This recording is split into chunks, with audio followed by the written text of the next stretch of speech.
Tenno, this is your true master test. Your only objective, survival.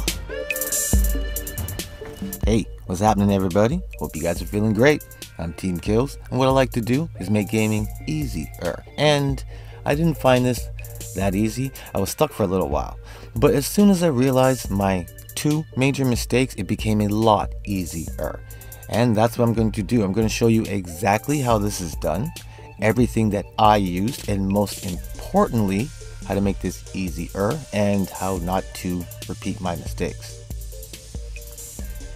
Now, for how, first, this is a survival with stages. You have to kill the right amount of enemies, then bosses are going to show up. Once the red bosses show up, you kill them, then a life support module is going to appear. Once you go and press that life support module, that's the end of the first round, and then the next round will start. You have to do this 5 times, and then at the end of the 5th round, you have to find the last life support and hit that again. That will end it. Then it's done. My first mistake was the whole process. I was just running around killing guys 17 minutes. What the hell's going on? Don't make that mistake. Now, as for what I used, I had a corrupted bombard as a specter. He's slow, but he was killing people off in the distance. I was hoping he would give me some backpacks. My cosmic Sarin specter, equipped with the Kuva Ogress. Whenever she's surrounded, she will do her 4th ability, and she has the Ogress when she's not doing her 4th ability, so that was a good choice. I also chose the Slyvopopala or Vipofala solely because when it dies, it will come back to life, but when it dies, it gives me an evasion boost, and evasion was pretty helpful in this situation.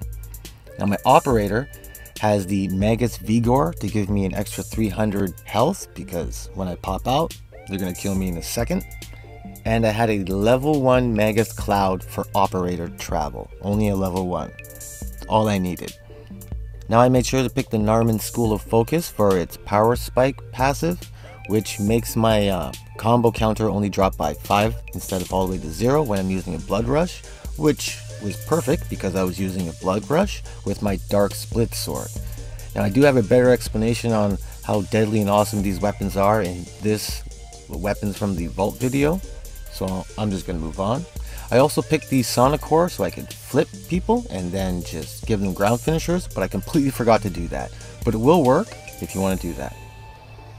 Now Wukong, I gave him the Ogress, the Kuva Ogress as well, because I figured his clone and Sarin just running around napalming the shit out of the place, which is perfect, exactly what I wanted. And finally, my super basic, almost crap Wukong build. Now this isn't laziness or my usual easier thing.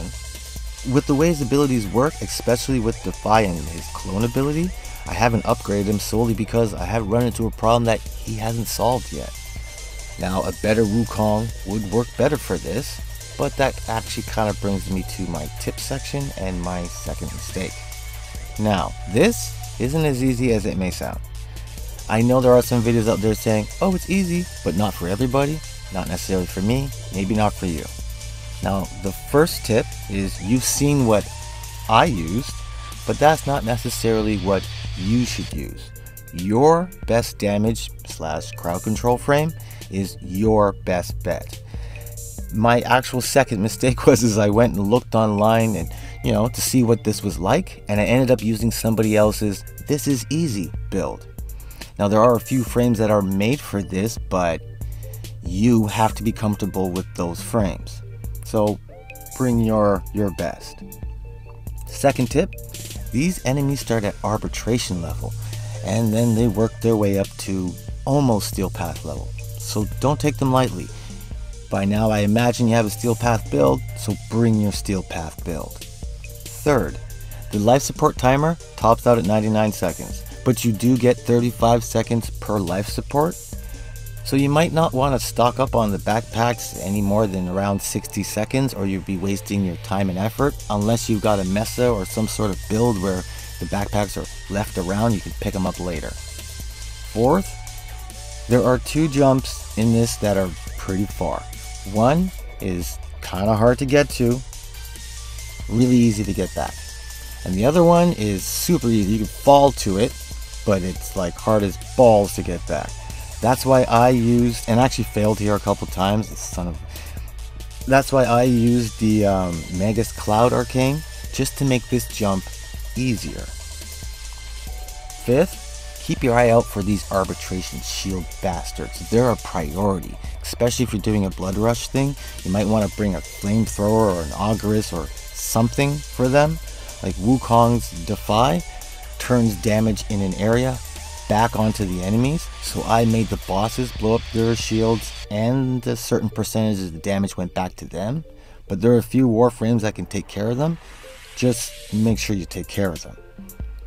6, don't drop your damage specter if you're going to use one to at least round 2, maybe later.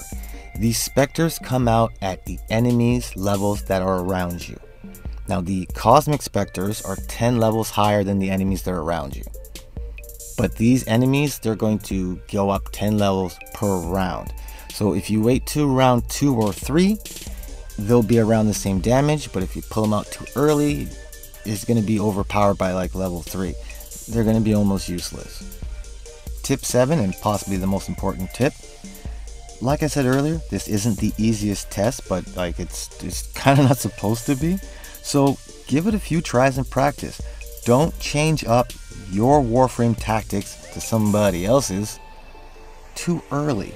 Let you surprise you. But on that note, I did get pretty close with Korra. She's a pretty good pick before I switched to Mesa.